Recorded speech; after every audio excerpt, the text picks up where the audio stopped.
নবীজি এইভাবে তাওহীদের দাওয়াত দিতে শুরু করলেন। তায়েফের ময়দানে যখন তাওহীদের একত্ববাদের দাওয়াত দেওয়া শুরু করলেন, সমস্ত কাফেররা মিলে ছোট ছোট বাচ্চাদেরকে শিখিয়ে দিলেন এই যে মুহাম্মদ পাগল, এই পাগলটাকে তোমরা এই তায়েফ থেকে দূরীভূত করবা, এই পাগলকে তোমরা যেইভাবে হোক তায়েফ থেকে সরাইয়া দাও, আমাদের এলাকাটারে পাগল মুক্ত করো। এই জন্য তোমাদের করণীয় কি কাজ করবা, কিভাবে এই পাগলকে তোমরা তাড়াইবা? তোমরা এই পাগলের শরীরের ভিতরে যত পাথর আছে, কঙ্কর আছে, এই পাথর এবং কঙ্করগুলো এই পাগলের শরীরের মধ্যে তোমরা মেরে দেবা।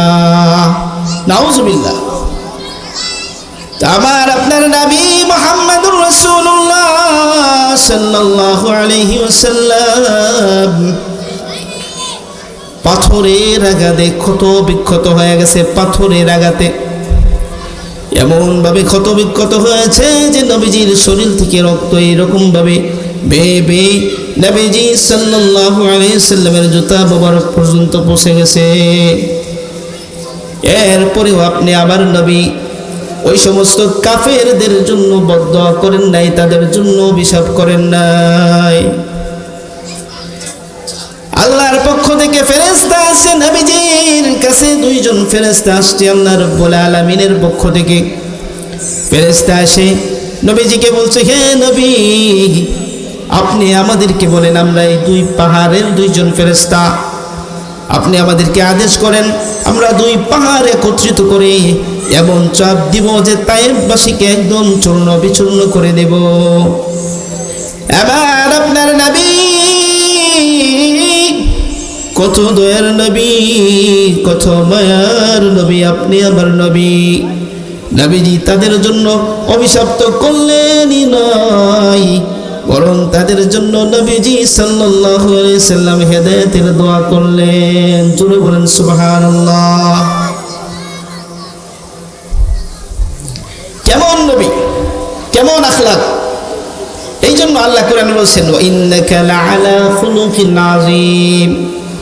নবীর চেয়ে সুন্দর কারো আখলাক নাই, কারণ আমি আল্লাহ নবীজিকে সবচেয়ে উত্তম, সবচেয়ে শ্রেষ্ঠ যে আখলাকটা হয়, ওই আখলাকটা দেয় আমি আমার নবীরে বানাইছি। সুবহানাল্লাহ। সাইয়্যিদুল কাউনাইনি খাতমুল মুরসালিন আখিরা মাদবুদ ফখরুল আউয়ালিন।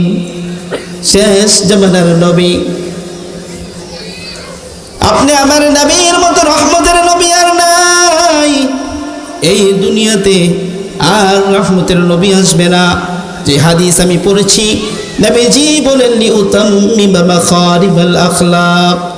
আল্লাহ পাক রব্বুল আলামিন আমি নবীকে দুনিয়াতে প্রেরণ করার পর যত ধরনের পরিপূর্ণ সুন্দর আখলাক ছিল, সেই আখলাকের পরিসমাপ্তি করে দিয়েছে। সুবহানাল্লাহ। বুইস্তু লিউতাম্মিমা মাখারিমাল আখলাক, আমাকে প্রেরণ করা হয়েছে সর্বোত্তম আখলাক যে ছিল আল্লাহ রাব্বুল আলামিন যে সমস্ত নবীদেরকে দিয়েছিলেন, এগুলোর পরিসমাপ্ত করানোর জন্য। মানে আমাদের নবী হচ্ছে, ইন্নাল হামদালিল্লাহি নাহমাদুহু ওয়া নাস্তাঈনুহু ওয়া নাস্তাগফিরুহু ওয়া নু'মিনু বিহি ওয়া নাতাওয়াক্কালু আলাইহি ونعوذ بالله من شرور أنفسنا ومن سيئات أعمالنا من يهد الله فلا مضل له ومن يضلله فلا له ونشهد أن لا إله إلا الله وحده لا شريك له الذي لا ضد له ولا ند له مثل له ولا مثيل له لا شبه له ولا شبيه له لا والد له ولا ولد له ونشهد أن سيدنا وسندنا وحبيب ربنا وطبيبنا وطبيب قلوبنا ومولانا محمدا عبده ورسوله أما بعد فأعوذ بالله من الشيطان الرجيم بسم الله الرحمن الرحيم لقد كان لكم في رسول الله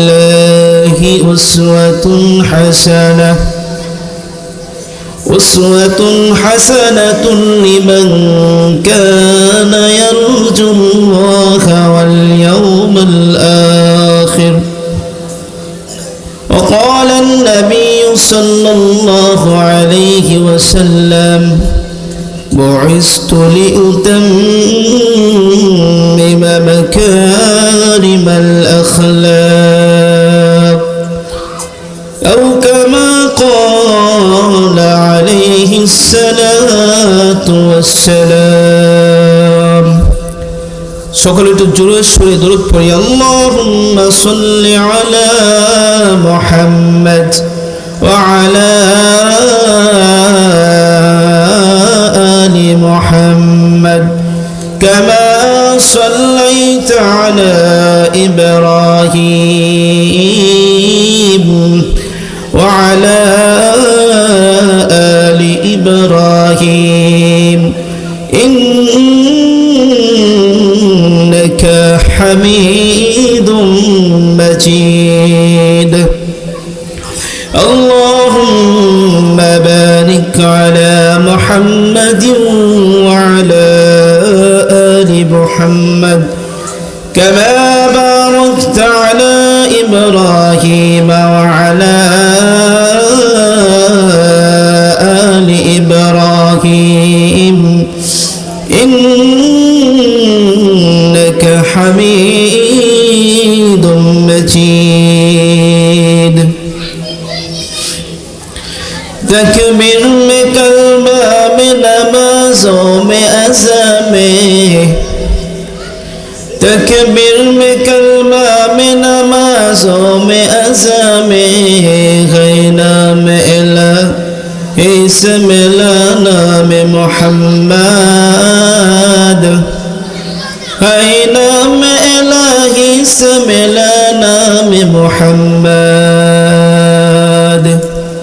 फरमाते हैं आदम को मुझे खुल्द दरी में फरमाते हैं आदम को मुझे खुल्द दरी में लिखा हुआ तो बाब मिला नाम मोहम्मद लिखा हुआ तो बाब मिला नाम मोहम्मद अल्हम्दुलिल्लाह रुहुल अमीन हामिउस सुन्नाह हाफिजिया मॉडल মাদ্রাসার উদ্যোগে দ্বিতীয় বার্ষিক ইসলামী মহাসম্মেলনে আমার সামনে উপবিষ্ট বাংলার প্রত্যন্ত অঞ্চল থেকে আগত আল্লাহ পাক রব্বুল আলামিনের আশিকিন জাকিরিন মুহিব্বিন ইজম মঞ্চে উপবিষ্ট হযরত উলামায়ে কেরাম এবং সম্মানিত সভাপতি আমি আল্লাহ পাক রব্বুল আলামিনের কালামে হাকিম থেকে সূরাতুন নূনের একখানা আয়াত তিলাওয়াত করেছি এবং নবী করিম সাল্লাল্লাহু আলাইহি ওয়াসাল্লামের অসংখ্য অগণিত হাদিসের ভান্ডার থেকে একটু করে হাদিসে কালাম তিলাওয়াত করেছি। আমি অল্প সময়ের সংক্ষিপ্ত পরিসরে কোরআন এবং হাদিসকে সম্মুখে রেখে দু একটা কথা আলোচনা করার জন্য চেষ্টা করব। আল্লাহ রাব্বুল আলামিন আপনাকে আমাকে ধৈর্য সহকারে শ্রবণ করার এবং শোনার এবং আমলের নিয়তে শোনার জন্য আল্লাহ তাআলা তৌফিক দান করুন। সকলে বলি আমিন।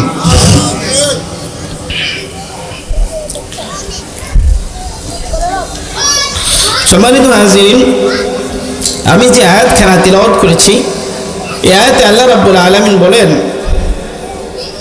ওয়া ইন্নাকা লাআলা খুলুকিন আযীম। হে নবী, আপনাকে আল্লাহ পাক রব্বুল আলামিন উত্তম চরিত্র দিয়ে আল্লাহ তাআলা আপনাকে দুনিয়াতে প্রেরণ করেছেন। খুলকে আযীম বলা হয় মহান চরিত্র, সর্বোত্তম সর্বশ্রেষ্ঠ চরিত্রের নাম হচ্ছে খুলকে আযীম। আল্লাহ পাক রব্বুল আলামিন নবীকে যেহেতু সর্বশ্রেষ্ঠ নবী হিসেবে আল্লাহ পাক রব্বুল আলামিন দুনিয়াতে প্রেরণ করেছিলেন, এই জন্য আল্লাহ পাক রব্বুল আলামিন তার নবীকে সর্বশ্রেষ্ঠ এবং সর্বোত্তম আখলাকটা দান করেছেন। জোরে বসরে বলেন সুবহানাল্লাহ। আখলাক হচ্ছে চার প্রকার। কয় প্রকার? চার ধরনের আখলাক হতে পারে। প্রথমত আখলাক দুই প্রকার, আখলাকে সাইয়্যা, দুই নম্বর হচ্ছে আখলাকে হাসানা। হয় মন্দ আখলাক, না হয় ভালো আখলাক। ভালো আখলাকের ভিতরে আবার আখলাকটা তিন প্রকার। আখলাকে সাইয়্যা বলা হয় দুশ্চরিত্র আখলাক। এই চার প্রকার আখলাকের আলোচনা আজকে করা হবে। যারা যারা মনোযোগের সহকারে এই চার প্রকার আখলাকের আলোচনা শুনবেন, তাহলে আমরা প্রত্যেকেই বুঝতে পারবো আমাদের সাথে কোন ধরনের আখলাক আছে। শুনতে রাজি আছেন না ইনশাআল্লাহ? তো প্রথম প্রকার আখলাকের নাম হচ্ছে আখলাকে সাইয়্যা। আখলাকে সাইয়্যা বলা হয় এমন আখলাককে যে আখলাকটা মানুষরে শুধু মন্দ এবং লাঞ্ছনা, অপমান, অপদস্থতা ব্যতীত ওই আখলাক মানুষরে আর কোনো কিছু উপহার দিতে পারে না। আখলাকে সাইয়্যা যে ব্যক্তির ভেতরে থাকবে, সে ব্যক্তি যত ধরনের খোদার নাফরমানি আছে, খোদার যত প্রকারের নাফরমানি আছে, ওই ব্যক্তিটা সমস্ত নাফরমানির মধ্যে লিপ্ত থাকবে। চুরি করবে, জিনা করবে, ব্যভিচার করবে, সমাজের ভিতরে উশৃঙ্খলা সৃষ্টি করবে, মিথ্যা মামলা দিবে, মিথ্যা মামলা দিয়ে মানুষদেরকে পেরেশানির মধ্যে ভোগাইবে। আখলাকে সাইয়্যা হচ্ছে এমন একটা বদ আখলাক, যে আখলাকটা থাকলে জমিনে শুধু নয় আসমানের ফেরেশতা পর্যন্ত ওই ব্যক্তিটার উপর লানত বর্ষণ করে। জোরে বলেন নাউজুবিল্লাহ। এমন আখলাক থেকে আল্লাহ আপনাকে আমাকে হেফাজত করুন। সকলে বলি আমিন। তাহলে আখলাকে সাইয়্যা হচ্ছে খারাপ, মন্দ আখলাক। এই আখলাক যেই ব্যক্তির ভিতরে থাকে সে শুধু পাপাচারে লিপ্ত থাকে, গুনার কাজে লিপ্ত থাকে। এরপরে দুই নাম্বার আখলাক হচ্ছে আখলাকে হাসানা। আখলাকে হাসানা বলা হয় শরীয়তে যেই আখলাকটা গ্রহণ করা মানুষের জন্য জায়েজ আছে। কি আছে ভাই? জোরে বলেন। জায়েজ আছে। আখলাকে হাসানা বলা হয় যদি কোনো ব্যক্তি আপনার উপর জুলুম করে আপনার টাকা মেরে দিল, জুলুম করে আপনার মাল সম্পদ আত্মসাৎ করে নিল, জুলুম করে আপনার ক্ষতি করলো, আপনি যদি চান তাহলে ওই পরিমাণ ক্ষতি সাধন তার থেকে আপনি করে নিতে পারবেন। এটা শরীয়তে বৈধ আছে। এই জন্য এই ধরনের আখলাককে বলা হয় আখলাকে হাসানা। ধরেন উদাহরণ, একজন ব্যক্তি আপনার কাছে 20,000 টাকা নিয়ে গেছে, বলছে যে ভাই 20,000 টাকা আমাকে কি করেন, ধার দেন। 20,000 টাকা আপনি তাকে ধার দিলেন। 20,000 টাকা ধার নেওয়ার পর ওই ব্যক্তি লাপাত্তা হয়ে গেছে, তার কোনো খবর আপনি পান না। চতুর্দিকে খুঁজেন, তাকে খুঁজে পান না। তার পরিবার পরিজনের কাছে তার খোঁজ খবর নেন, তারাও সঠিক কোনো সিদ্ধান্ত দিতে পারে না। যে 20,000 টাকা আপনি তাকে দিয়েছেন, এই 20,000 টাকার বদলতে আপনি যদি তার 20,000 টাকার কোনো মাল তার কাছ থেকে নিয়ে নেন, আইনগতভাবে এইটাকে শরীয়ত বলে আখলাকে হাসানা। এই ধরনের আখলাক গ্রহণ করা শরীয়তে জায়েজ আছে। আমার কথা বুঝতে পারছেন আপনারা? এই ধরনের আখলাক শরীয়তে কি আছে ভাই? জায়েজ আছে। এরপরে 3 নম্বর আখলাক হচ্ছে আখলাকে কারিম। আখলাকে কারিম হচ্ছে শরীয়তে সওয়াবের কাজ। যে ব্যক্তি আখলাকে কারিম নিজের ভিতরে ধারণ করতে পারবে, ওই ব্যক্তি আল্লাহ পাক রব্বুল আলামিনের কাছে প্রতি মুহূর্তে মুহূর্তে নেকি হাসিল করতে পারবে। সুবহানাল্লাহ। আখলাকে কারিম কাকে বলা হয়? আখলাকে কারিম বলা হয় যদি কোনো ব্যক্তি আপনার কাছ থেকে 50,000 টাকা ধার নিল, 50,000 টাকা ধার নেওয়ার পর ওই ব্যক্তি আর 50,000 টাকা আপনাকে ফেরত দিচ্ছে না। আপনাকে ফেরত না দেওয়ার কারণে আপনি তার বিরুদ্ধে কোনো রকমের অ্যাকশনে গেলেন না, বরং আপনি তাকে মাফ করে দিলেন, বললেন যাও তোমারে আমি মাফ করে দিলাম। সুবহানাল্লাহ। এই ধরনের আখলাককে কি বলা হয়? কোন ধরনের আখলাক এটা? এটাকে বলা হয় আখলাকে কারিম। আর আরেক প্রকার 4 নম্বর আখলাক, যে আখলাকটা একমাত্র আল্লাহ পাক রব্বুল আলামিন নবীদেরকে দিয়ে থাকেন। আমাদের নবীকে আল্লাহ পাক রব্বুল আলামিন যে আখলাকটা দিয়েছিলেন, সেই আখলাকটার নাম কি জোরে বলেন? আখলাকে কি আজিম, মহান চরিত্র। আবার আপনার নবী, আল্লাহর নবী সাল্লাল্লাহু আলাইহি ওয়াসাল্লাম এমন আখলাকের অধিকারী ছিলেন যে নবীজি সাল্লাল্লাহু আলাইহি সাল্লাম যখন কারো কাছে কেউ তাকে কষ্ট দিত, কাফেররা তাকে কষ্ট দিত, কষ্ট দেওয়ার কারণে নবীজি তো তাকে মাফ করে দিতেনি, পাশাপাশি তার জন্য হেদায়েত এবং রহমতের জন্য দোয়া করতেন। সুবহানাল্লাহ। তায়েফের ময়দানে আমার আপনার নবী মুহাম্মদুর রাসূলুল্লাহ সাল্লাল্লাহু আলাইহি ওয়াসাল্লাম কেমন চরিত্রের অধিকারী ছিলেন। আপনি আমার নবী তায়েফের ময়দানে গিয়েছিল দাওয়াত দেওয়ার জন্য।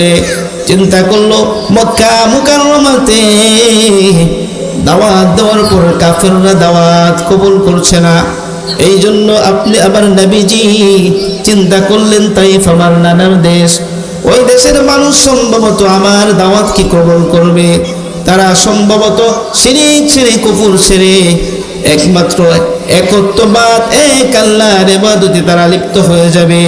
যদি তাইফে আমি তাদেরকে দাওয়াত দেই তাহলে তারা আমার দাওয়াত কি কবুল করে নেবে।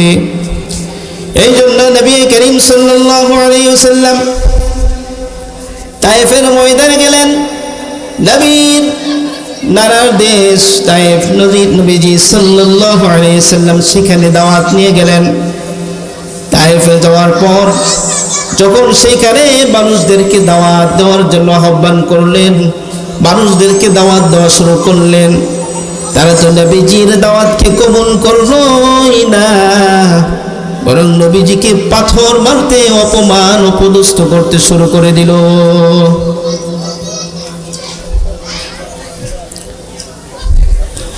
যারা দায়িত্বে আছেন বাইরের আওয়াজটা ভাই বন্ধ করেন, বাইরে প্রচুর আওয়াজ হচ্ছে, কথা বলা যাচ্ছে না।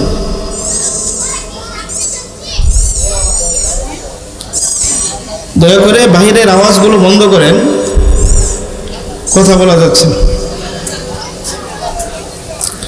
তো ভাই যেটা বলছিলাম, নবীজি আপনি আমার নবী মুহাম্মদুর রাসূলুল্লাহ সাল্লাল্লাহু আলাইহি সাল্লাম তায়েফের ময়দানে কিভাবে দাওয়াত দিতে শুরু করলেন, লা ইলাহা ইল্লাল্লাহ পড়ো আর এক আল্লাহর ইবাদত করো, মূর্তির ইবাদত করো না, মূর্তি তোমাদেরকে কোনোদিন নাজাত দিতে পারে না। জোরে বলেন কথা ঠিক না বেঠিক? নবীজি এইভাবে তাওহীদের দাওয়াত দিতে শুরু করলেন। তায়েফের ময়দানে যখন তাওহীদের একত্ববাদের দাওয়াত দেওয়া শুরু করলেন, সমস্ত কাফেররা মিলে ছোট ছোট বাচ্চাদেরকে শিখিয়ে দিলেন এই যে মুহাম্মদ পাগল, এই পাগলটাকে তোমরা এই তায়েফ থেকে দূরীভূত করবা, এই পাগলকে তোমরা যেইভাবে হোক তায়েফ থেকে সরাইয়া দাও, আমাদের এলাকাটারে পাগল মুক্ত করো। এই জন্য তোমাদের করণীয় কি, কি কাজ করবা, কিভাবে এই পাগলকে তোমরা তাড়াইবা? তোমরা এই পাগলের শরীরের ভিতরে যত পাথর আছে, কঙ্কর আছে, এই পাথর এবং কঙ্কর গুলো এই পাগলের শরীরের মধ্যে তোমরা মেরে দেবা। নাউজুবিল্লাহ। আমার আপনার নবী মুহাম্মদুর রাসূলুল্লাহ সাল্লাল্লাহু আলাইহি ওয়াসাল্লাম পাথরের আঘাতে ক্ষত বিক্ষত হয়ে গেছে। পাথরের আঘাতে এমন ভাবে ক্ষত বিক্ষত হয়েছে যে নবীজির শরীর থেকে রক্ত এরকম ভাবে বেয়ে বেয়ে নবীজি সাল্লাল্লাহু আলাইহি ওয়াসাল্লামের জুতা মোবারক পর্যন্ত পৌঁছে গেছে। এরপরেও আপনি আবার নবী ওই সমস্ত কাফেরদের জন্য বদদোয়া করেন নাই, তাদের জন্য অভিশাপ করেন নাই। আল্লাহর পক্ষ থেকে ফেরেশতা আসে নবীজির কাছে, দুইজন ফেরেশতা আসছে আল্লাহ রাব্বুল আলামিনের পক্ষ থেকে। ফেরেশতা আসে নবীজিকে বলছে, হে নবী, আপনি আমাদেরকে বলেন, আমরা এই দুই পাহাড়ের দুইজন ফেরেশতা, আপনি আমাদেরকে আদেশ করেন, আমরা দুই পাহাড় একত্রিত করে এমন চাপ দিব যে তায়েফবাসীকে একদম চূর্ণ বিচূর্ণ করে দেব। এবার আপনার নবী কত দয়ার নবী, কত মায়ার নবী, আপনি আমার নবী। নবীজি তাদের জন্য অভিশপ্ত করলেনই নয়, বরং তাদের জন্য নবীজি সাল্লাল্লাহু আলাইহি সাল্লাম হেদায়েতের দোয়া করলেন। জোরে বলেন সুবহানাল্লাহ। কেমন নবী, কেমন আখলাক!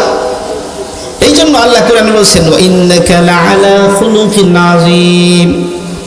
নবীর চেয়ে সুন্দর কারো আখলাক নাই, কারণ আমি আল্লাহ নবীজিকে সবচেয়ে উত্তম, সবচেয়ে শ্রেষ্ঠ যে আখলাকটা হয়, ওই আখলাকটা দিয়ে আমি আমার নবীরে বানাইছি।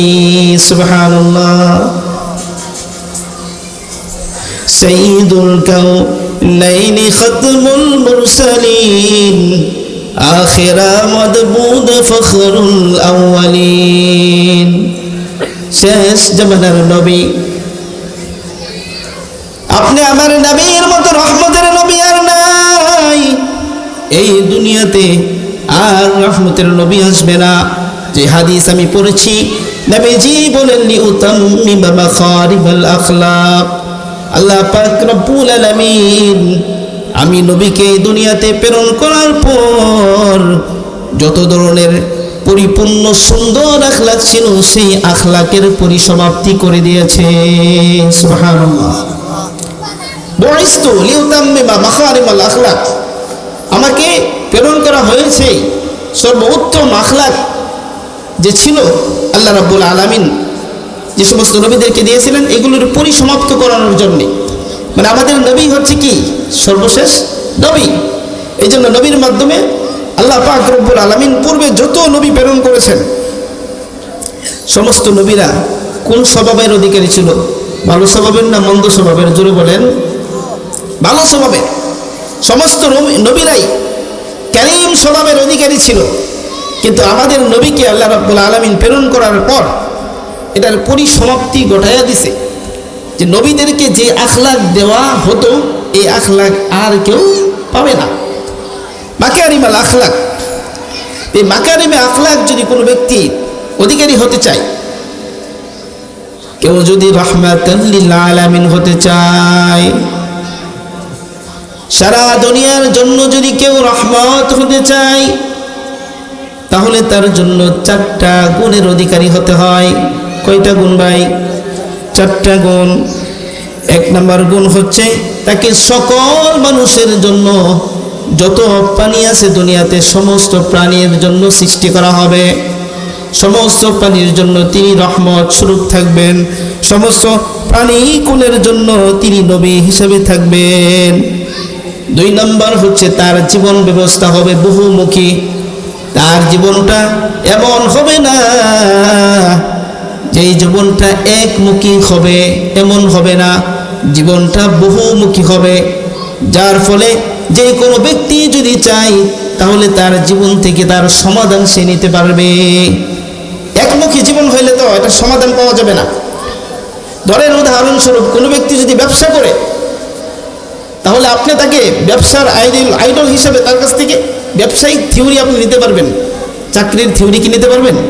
নিতে পারবেন না। কি জন্য নিতে পারবেন না? তার জীবনটা কি একমুখী। তার জীবনটা কি ভাই? একমুখী। একমুখী জীবন থেকে কি করা যায় না? সব বিষয়ের সমাধান পাওয়া যায় না।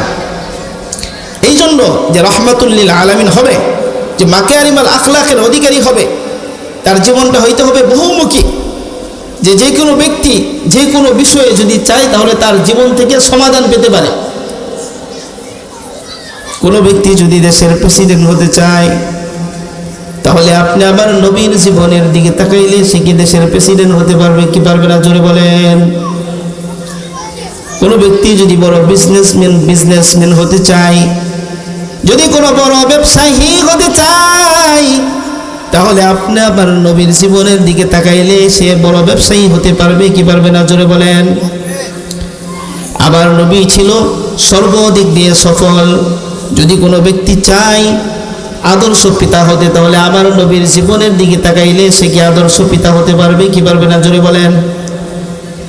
আমার নবী এমন আদর্শ পিতা ছিলেন, একটা ঘটনা বললে আপনারা বুঝতে পারবেন নবী কেমন আদর্শ পিতা ছিলেন।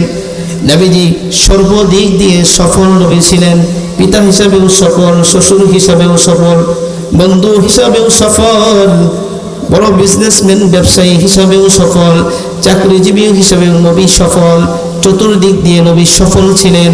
আল্লাহ রাব্বুল আলামিন এই জন্য মাকারিমাল আখলাক দিয়া আমার নবীকে, আপনার নবীকে আল্লাহ রাব্বুল আলামিন এই দুনিয়াতে প্রেরণ করেছিলেন। কেমন পিতা ছিলেন আবার আপনার নবী? একজন সাহাবীর নাম আছে যায়েদ রাদিয়াল্লাহু আনহু। নবীজির ঘরের ভিতরে লালিত পালিত হয়েছিলেন যায়েদ রাদিয়াল্লাহু আনহু। কিভাবে নবীজির ঘরে লালিত পালিত হলেন? এই যায়েদ রাদিয়াল্লাহু আনহু তার মার সাথে, মা বাবার সাথে নানার বাড়িতে সফরে যাচ্ছিল যায়েদ রাদিয়াল্লাহু আনহু।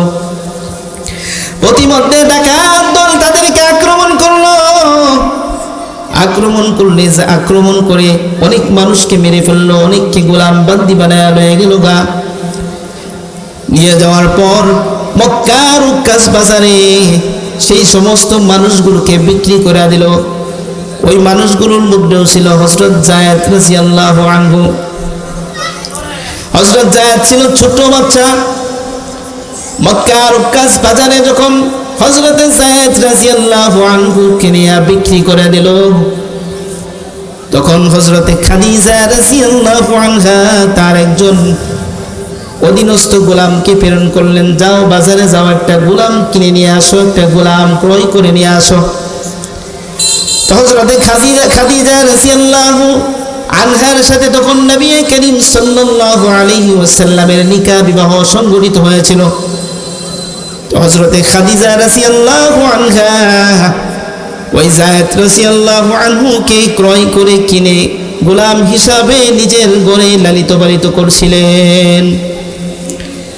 অতঃপর যখন নবীজির সাথে তার বিবাহ হয়ে গেল, নবীজির সাথে বিবাহ হয়ে যাওয়ার পর হযরত যায়েদ রাদিয়াল্লাহু আনহুকে হযরত খাদিজা নবীজিকে উপহার হিসাবে, উপটোকন হিসাবে, স্বামীর খেদমতের জন্য উপটোকন হিসাবে এই যায়েদকে নবীজির কাছে অর্পণ করে দিলেন। অতঃপর যায়েদ নবীজির ঘরের ভিতরে লালিত পালিত হচ্ছিল। অনেক দিন অতিবাহিত হয়ে গেল। ওই দিক দিয়ে যায়েদ রাদিয়াল্লাহু আনহুর পিতা যায়েদের জন্য কান্না করতে করতে দুইটা চোখ অন্ধ হয়ে গেছে। হজের মৌসুমে বিভিন্ন দেশ থেকে যখন মক্কার ভিতরে মানুষ হজ করতে আসতো, জাহিলি যুগেও মানুষ কাবার তওয়াফ করত, হজ করত। হজের সিজন যখন চলতেছিল, ওই সময়ে জায়েদের গোত্র থেকে, জায়েদদের এলাকা থেকে, তাদের বাড়ি ছিল ইয়ামান দেশে, ওই ইয়ামান থেকে অনেক লোক আসলো হজের জন্য কাবার ভিতরে। কাবার কাছে এসে যখন তওয়াফ করছিল, মক্কা যখন ঘুরছিল, মক্কা শহর, হঠাৎ করে হযরতে যায়েদ রাদিয়াল্লাহু আনহু তাদের চোখের সম্মুখে পড়ে গেল। যায়েদ রাদিয়াল্লাহু আনহুকে দেখে তারা সকলেই চিনতে পারলো, এই তো যায়েদ ইবনে হারেস, হারেসের ছেলে যায়েদ এখানে কি করে? ওর পিতামাতা ওর জন্য কাঁদতে কাঁদতে অন্ধ হয়ে গেল। যায়েদকে খুঁজতে খুঁজতে তারা পেরেশান আর পাগল হয়ে গেল। এই যায়েদ এখন দেখা যায় সে মক্কার ভিতরে ঘোরাফেরা করছে। সকলে মিলে এসে যায়েদকে ডাক দিল, এই যায়েদ এদিকে আসো। হযরতে যায়েদ তাদের পাশে আসলো, তাদের কাছে চলে আসলো। তারপর তারা যায়েদকে জিজ্ঞাসা করলো, এ যায়েদ, তুমি এই জায়গার মধ্যে কি করো? এখানে তুমি কি করো? তোমার পিতার নাম কি? সে বলে হারেস। কয় তো মিলে গেছে, যায়েদের পিতার নাম হচ্ছে হারেস, যায়েদ বিন হারেসা তার নাম। এই কথা যখন এই দৃশ্য হইল, তাদের সাথে এইভাবে মোলাকাত হয়ে গেল। হজ শেষ করার পর তারা যখন বাড়িতে স্বগোত্রে চলে গেল, স্বগোত্রে চলে যাওয়ার পর হারেসার কাছে গিয়ে তারা এই সংবাদ জানালো, এ হারেসা, তোমার সন্তান, যে এই সন্তানের জন্য তোমরা কাঁদতে কাঁদতে আজ পাগল হয়ে গেলা, ওই সন্তান দেখি মক্কার ভিতরে ঘোরাফেরা করে। বলে, মক্কার ভিতরে কার সাথে, কার বাড়িতে থাকে, কোথায় ঘোরাফেরা করে, কোথায় দেখছো তাকে? বলে, মুহাম্মদ বিন আব্দুল্লাহ নামে এক ব্যক্তির কাছে যায়েদ আছে। এই সংবাদ শোনার পর যায়েদের মা, যায়েদের বাপ, যায়েদের চাচা, যায়েদের বাপ এবং যায়েদের চাচা মক্কায় চলে গেল। যাওয়ার সময় হযরতে মুহাম্মদুর রাসূলুল্লাহ সাল্লাল্লাহু আলাইহি ওয়াসাল্লামের সাক্ষাতে যাইবে, এই জন্যে উপটোকন হিসাবে কিছু অর্থ নিয়ে গেল, কিছু ফল ফলাদি নিয়ে গেল। নিয়ে যাওয়ার পর মক্কা শহরে যখন গেল, তারপর মানুষের কাছে জিজ্ঞাসা করলো, মুহাম্মদ বিন আব্দুল্লাহকে? সকলেই বলো, উনি তো হাশিমি বংশের একজন লোক, অনেক সম্রাট লোক। মুহাম্মদ বিন আব্দুল্লাহর মতো এত ভালো মানুষ এই মক্কা শহরের ভিতরে খুঁজে পাবে না। এত সুন্দর উত্তম চরিত্রের অধিকারী আর দ্বিতীয় কোনো মানুষ মক্কাতে নাই। সুবহানাল্লাহ। তারপর তারা মুহাম্মদ সাল্লাল্লাহু আলাইহি সাল্লামের কাছে গেল। যাওয়ার পর বলতেছে, প্রথমে মুহাম্মদ সাল্লাল্লাহু আলাইহি সাল্লামের কিছু প্রশংসা করলো, বলল যে আপনি তো হাশিমি বংশের লোক। হাশিমিরা এমনিই সম্ভ্রান্ত আরবের ভিতরে, তারা দানবীর, তারা অনেক দয়ালু, মানুষের প্রতি দান করে, মানুষের প্রতি তাদের অনেক দয়া আছে। তো আপনার কাছে আমার ছেলে যায়েদ, আপনার কাছে আমার ছেলে যায়েদ গোলাম হিসাবে আবদ্ধ আছে। আপনি দয়া করে যায়েদকে আমার কুলে ফিরে দেন। যায়েদের মা যায়েদের জন্য কাঁদতে কাঁদতে পাগল হয়ে গেছে। আপনি দয়া করে আমাদের কাছ থেকে যায়েদকে কেড়ে নেবেন না, বরং আপনার জন্য উপটোকন আনছি, উপটোকনের বদলতে হলেও যায়েদকে ফেরত দিয়া দেন। আজান হচ্ছে নাকি? আজান হচ্ছে, আমরা আজানের জবাব দিই।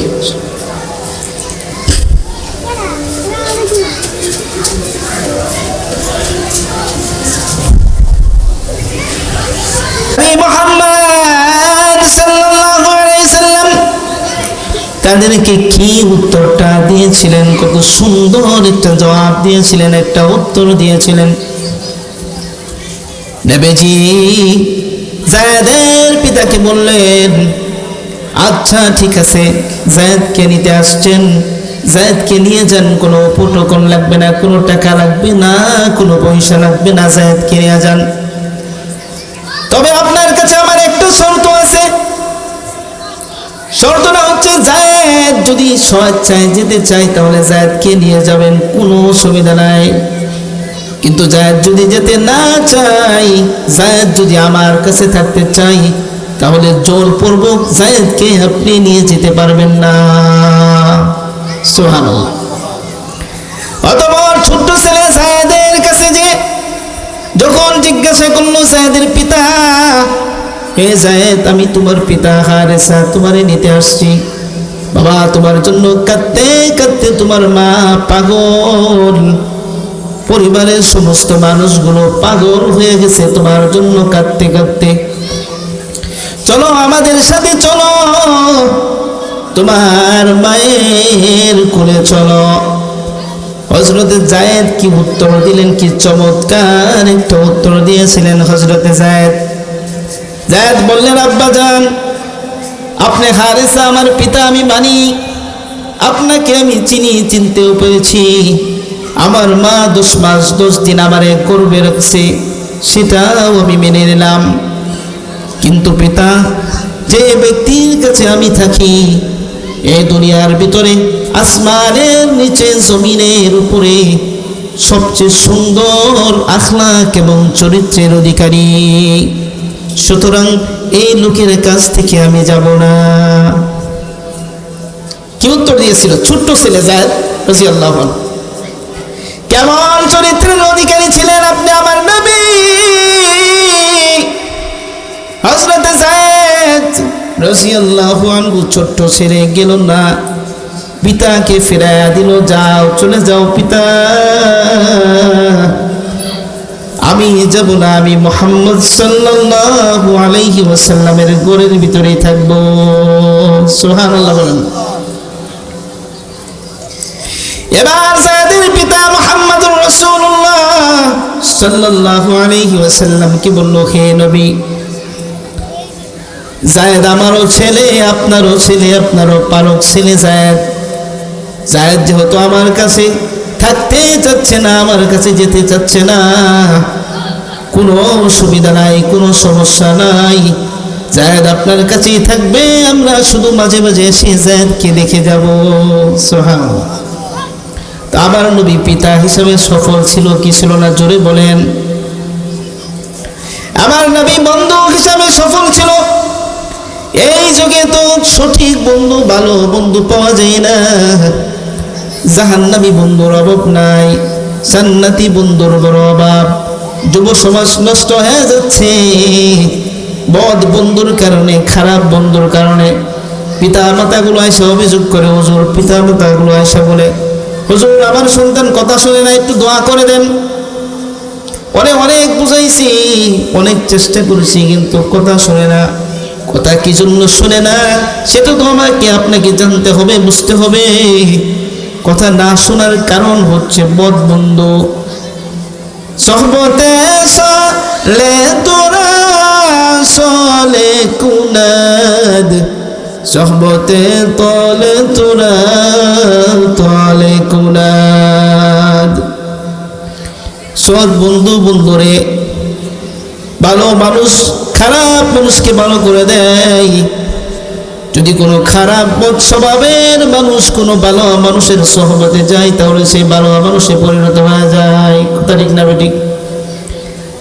আর যদি কোনো মানুষ কোনো বদ মানুষের সাথে চলাফেরা করে, খারাপ কোনো বন্ধুর সাথে চলাফেরা করে, গাঞ্জটি নেশা করে, হিরোইন খায়, পেন্সিলিন খায়, এমন কোনো বদ স্বভাবের মানুষের সাথে যখন কেউ চলাফেরা করে, তখন সে নেককার থাকলেও সে বদকারে পরিণত হয়ে যায়। এই জন্য ভালো বন্ধু আমাদের জন্য নিয়ামত। ভালো বন্ধু কি ভাই? আমরা খুঁজে খুঁজে মুত্তাকি, পরহেজগার, দিনদার ভালো বন্ধু আমরা খুঁজে নিব।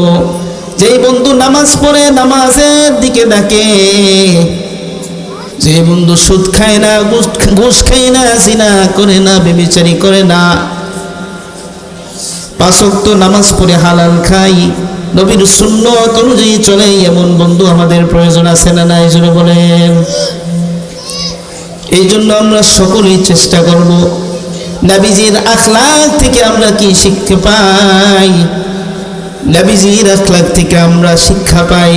নবীজি পিতা হিসেবে যেইভাবে সফল পিতা ছিলেন, স্বামী হিসাবেও তদ্রূপ সেই রকম সফল ছিলেন। নবীজির স্ত্রীগণ নবীজির ব্যাপারে কোনো অভিযোগ করে নাই। নবীজির সমস্ত স্ত্রীগণ নবীজির প্রতি খুশি ছিলেন। নবীজির স্ত্রী কি কতজন ছিল বলেন? কতজন নবীজির স্ত্রী? 11 জন। সবাই কি ছিল? নবীজির প্রতি খুশি ছিল। আপনি আমার তো স্ত্রী একজন, এরপর কি হয়ে যায়? আমাদের মানায় নিতে কষ্ট হয়ে যায় ভাই।